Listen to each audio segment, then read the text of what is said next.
Hey everyone, it's Farand Wasiak. I'm here with Milton Bonds, Memphis, Tennessee. Milton, how are you this evening? Doing great. How are you? I'm doing great. Excellent. Yes. Good to see you. Good to talk to you again. Uh, we've known each other now for a couple years. Um, tell us a little about yourself, Milton, please. Um, what can I say? I'm a member of the Memphis Police Department. I've been here 25 years. I'm a supervisor of an ICAC unit. Also, within the ICAC unit, we have a lab, digital forensic lab, where I have four examiners currently working. Just kind of who I am, family man. ICAC, I have 18 years in that business. Tough job, extremely demanding, rewarding in some sense. What got you into digital forensics? What was your nexus, your gateway into digital forensics from being, I guess I could say, uh, normal police work? It's kind of interesting. It kind of found me in a sense.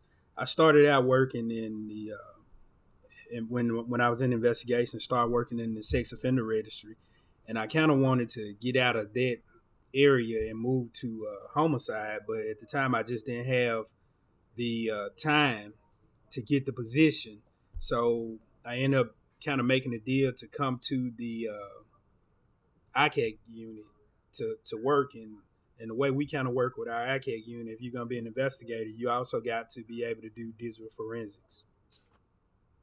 Yes. Same thing with my unit. We're both investigators and digital examiners, which I kind of like. It breaks up the monotony. You have some field time, you have some lab time every day. Every day is a little different, so there's no monotony there. Um, Obviously, I know you through IACIS. I met you in 2021. Um, you took some courses. Tell us about the courses you took at IACIS. So I started out with a BCFE, of course. That's kind of what everybody does. Once I completed BCFE, uh, once I finished getting my certification, I decided to go back for the mobile course, and I ended up taking the mobile course and end up getting the certification in the mobile course after I finished the BCFE courses. Okay. The mobile course. The Android portion I've heard was pretty exciting. When did you say so yourself? Yeah, it was. The Android portion was good. The whole class was great. No, yeah, I had a good yeah, time. yeah. Good. Then in last year, 2022, you became a row coach, and this is Correct. why we want to talk today. We have plenty of new volunteers this year coming up. So this is the what to expect. Your first day of training camp, sort of introduction speech for the new volunteers. Um, Walk us through. You get in on a Saturday. I think your volunteers get in on a Saturday to sunny Orlando, Florida. Can you just uh, walk us through the day to day of a row coach at IACIS in Orlando, Florida?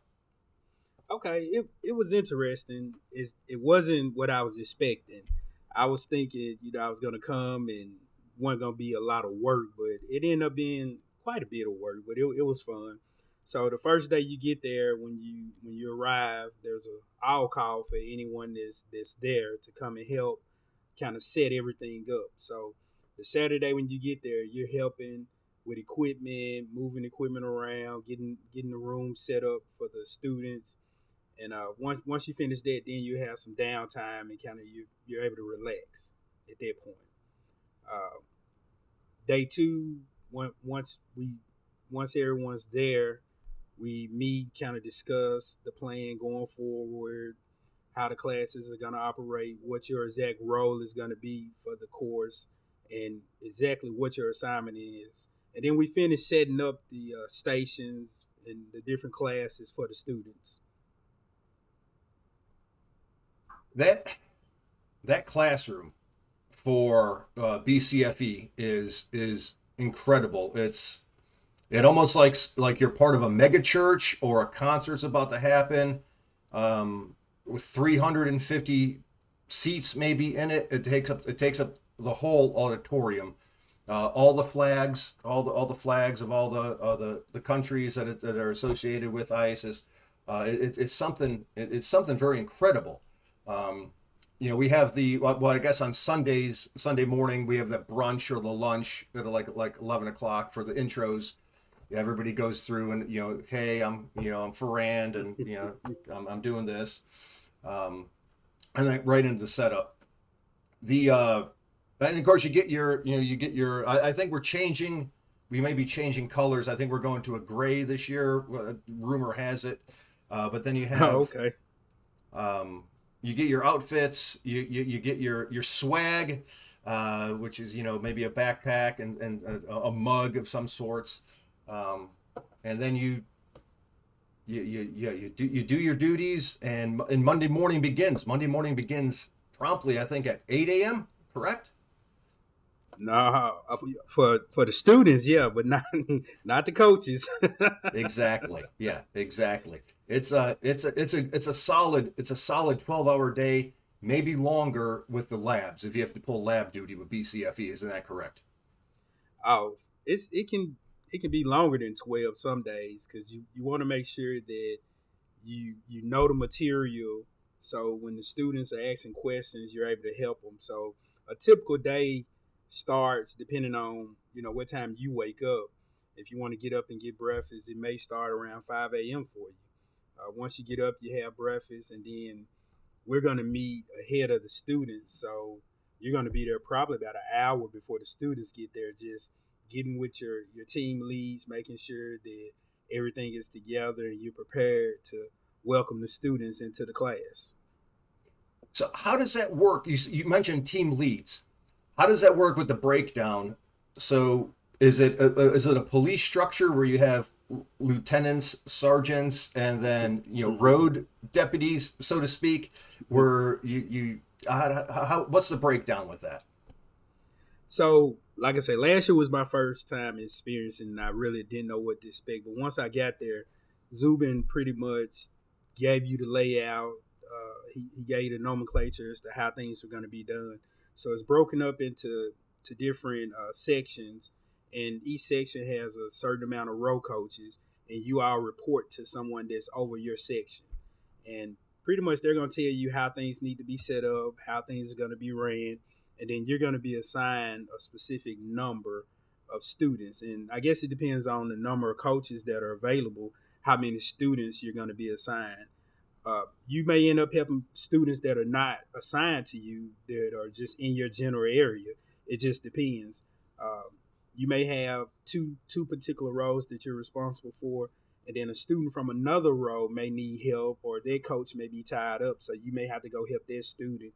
It just depends. And if you're walking around and a student need help, and just because they're not in your area doesn't mean you don't help them. So you're kind of all over the place helping the whole time. Yeah. Well, obviously, but the row, literally, you have a linear row, right? But then you could go adjacent to it, of course, if anybody needs help. Correct. Correct. Yeah. Correct. One of the best parts, I think, about that job would be you're learning the same time, or you're refreshing your skills the same time the students are learning, because you got to be on your toes. You got to know the material. Of course, you're hearing the material as it's being taught. So that's got to be a great constant refresher, professionally, I guess, to make sure you maintain proficiency in the job. Absolutely. One of the things I did, it is a refresher, but I would take the night before, once we finally get back to your room and before you lay down, I would go over the material for the next day so that I'll be prepared. If a student needed my help, I knew exactly, where we were working at and what needed to be done. So I would take the experience I have plus the refresher material that I got, and I'm putting it inside my head so I know what to tell the student, how to go to where we're going. And I would do some testing also in my room the night before. So we have the workbooks and the materials. So I would work through everything ahead so that if the student got stuck somewhere, I would know how to help them to get back on track. Oh, that is tremendous preparation. That's incredible. When you prepare for that, obviously, I'm not doing a plug for the hotel or anything like that, but we have one of two living conditions while we're there in Orlando. You either get a suite, or you get a villa where you have a roommate, but then you have like a two bedroom opportunity. My first year I had a suite, so I had my own desk, working area.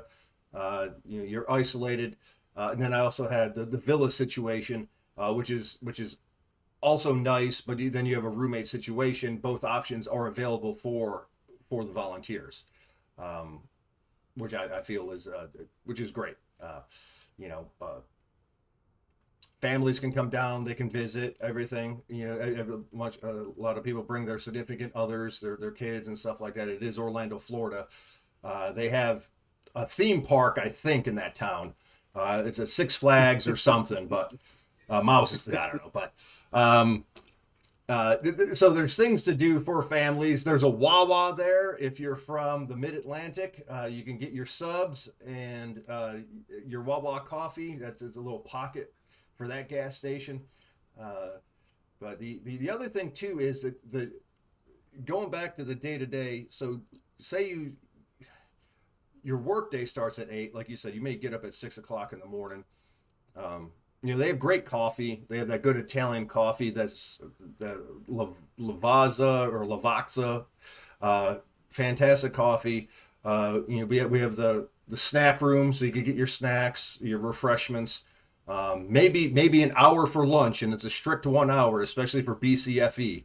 And it's almost a boot camp situation when they call everybody back. So, and then the rest of the day of instruction. And then there's always a meeting, correct? At the end of the day, after the day of instruction, you guys have a post meeting at BCFE, correct? Correct. Every day, once you finish class, when the students are dismissed, once everyone kind of find their way out of the room, Zubin's going to call the meeting together. Then you'll come up as a group, all the row coaches, and we'll kind of talk about the day, discuss some things that worked, some things that didn't work. Zubin, he'll give us instructions for the next day, and it just gives you a chance to kind of decompress from everything that you did for the day. And just depends, like we have labs.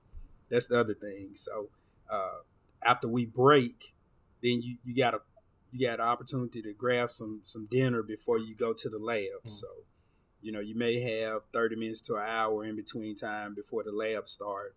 So you're rushing to get something to eat and get back over to your labs. But they do have a little bit of a heavy hors d'oeuvre bar after class and in between the meeting, correct? Like there's maybe like nachos or something like that for you guys. Yeah, that was really nice. Every day there was something that would come in for the row coaches, the BCFE staff.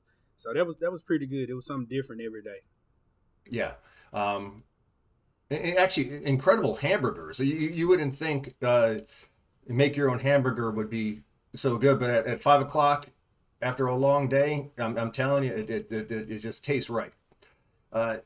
All the work that happens in volunteering, though, there is some fun, there is some enjoyment with it. There are vendor nights, correct, where vendors will come in and do their spiel. But also, being a volunteer, we get some swag from the vendors as far as trial runs at their software and things of that nature. Maybe some licenses short term. So this way you could, not only are you getting a training certificate when you go back to your agency, but you're also bringing home product, which I think any agency would like. If it's paid for, that's a great perk any agency would like. And that really helps because it gives you opportunity to kind of test it out prior to you pushing it for your agency. So you get opportunity to work with it for 5-6 months and just see how you like it, if it works. And if you like it, you can always push it to your department or your agency to purchase for you. Oh, and yeah, absolutely. The not only with the software too, but it's a great chance to network with the vendors that we use, with the software we use. I'm not going to mention any specific software. Anybody who's in the business knows what softwares we use or anybody uses. But it's great to network because should you have any sort of customer service problem with the software you're using down the line, you have a contact, and of course they're going to be a little bit more rushed, or I should say, I wouldn't say obligated, but they'd be more helpful towards you because they know who you are personally, just from meeting them, talking to them. They have vendor nights, of course, which is they'll have complimentary hors d'oeuvres and drinks of all natures at the pool area. So it's a great networking Yeah, feel. anybody that's into digital forensics, when you're at IACIS, you meet all types of vendors. Yeah. You meet a lot of reps. For me, I actually had the opportunity to meet a couple of the reps that we actually have license from here in my agency. And while I was down there, I got a chance to put a face with the name or the voice that I was so used to dealing with over the phone. It was great to actually get the chance to meet them. Yeah, no, it's everybody has LinkedIn, so you become LinkedIn friends with them. But then you see them if you ever do Techno Security Conference or the National Cyber Conference in Boston. It's almost like you become part of the circuit, so to speak. So you keep running into the same folks, but you build these professional relationships, and it betters everybody, honestly. The networking is the most important part, I think, of being at IACIS, volunteering for IACIS, and honestly, if you're a vendor who goes to IACIS, everybody mutually wins at the end of the day. Yeah, absolutely. Even with some of the students, you get to meet the students and you build that network, across the world because you got students from everywhere. Not only with vendors, like I say, with students, everybody. It's a great event to come to. And you're a testament to that. A student can immediately become a volunteer / staff and be on staff and be a row coach and teach or whichever. I'm now associated with doing this podcast, but I'll be there in Orlando. So it's you can easily with a simple application become on staff and have this opportunity for you. Yeah, I was really surprised. I didn't think that I would get selected, but I went through the application process last year, and it was actually toward the end of my CFCE when I had to research. So it worked out great because it gave me an opportunity to be back around BCL program and do a refresher. So when I did my research, I was on top of it because I had the material was fresh in my mind. Yeah, yeah, and on a personal note, I remember when you completed the mobile class, you got promoted to lieutenant while you were in Orlando. So that was a fun that was a fun time for everybody to have you get promoted right there, while you're on scene in Orlando. So, excuse me. And there was a little bit of a scare that you would be leaving the job or leaving this line of work, but you quickly got right back into it. Yeah, I actually thought that I was going to get moved out the unit once I did get promoted. But the fact that I had the certifications, and then I think the guys that I was working with, they kind of said some things. And I had a supervisor at the time. He actually went to him and decided, hey, I'll probably be right for the position. So everything just worked out for me. I was real luckily, and I was just blessed to be able to stay within the forensic side of investigations. That's it. Yeah, good. Yeah, and it's, I like it because it's my reward for it is we have terrible content we look at, but it's at the end of the day, the bad guys I don't want to rhyme, the bad guys you're putting in jail, so or in prison. They're heinous crimes, but somebody has to do it. There's certain jobs I could not do, But this is one job. I sleep well at night knowing what uh, the jobs guys like you and I do, or officers, police officers do what we do. If you had to name your one passion for the job, what would it be? What drives Milton Bonds beginning of the day to the end of the day with digital forensics? It's the chase.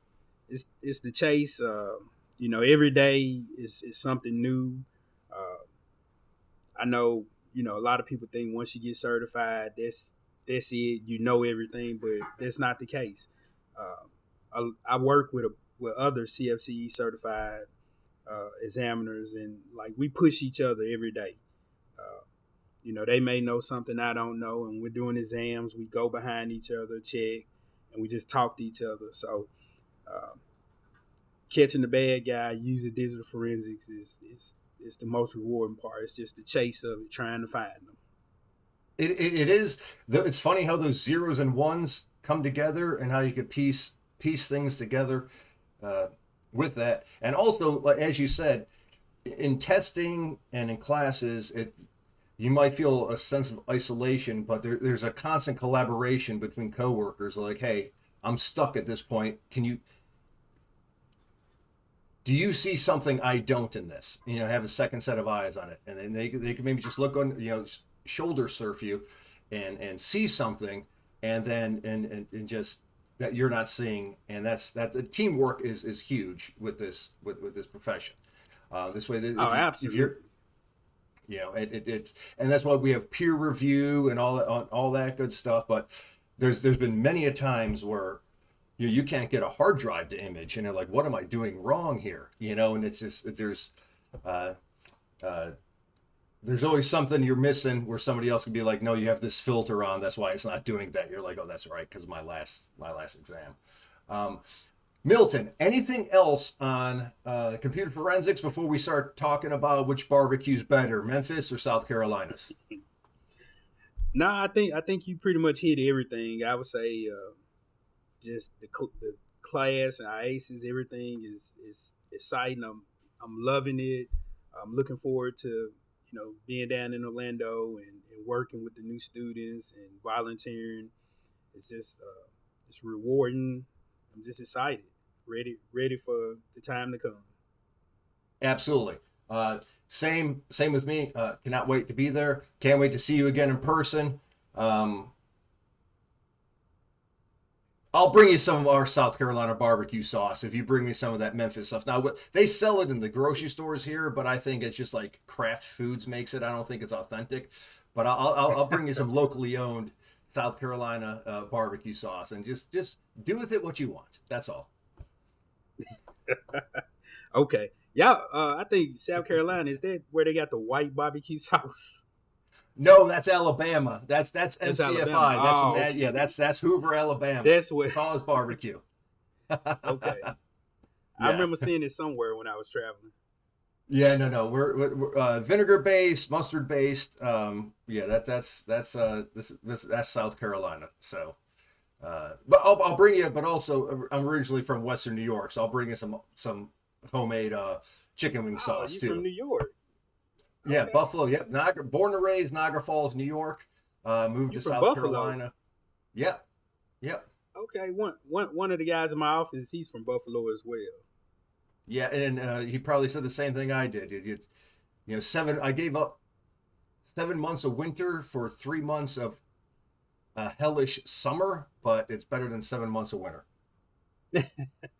So, yeah, winters are tough up there. Greatest people on the earth, best food ever in the world. I will hold myself to that. With that, I will absolutely the best food in the world, best people in the world. But the weather is just atrocious. That's why I moved down south. Milton Bonds, Memphis, Tennessee. We will be seeing you in sunny Orlando, Florida, the last week of April. All right, my friend? All right, looking forward to it. Absolutely. All right, be safe, and we'll see you soon. Take care.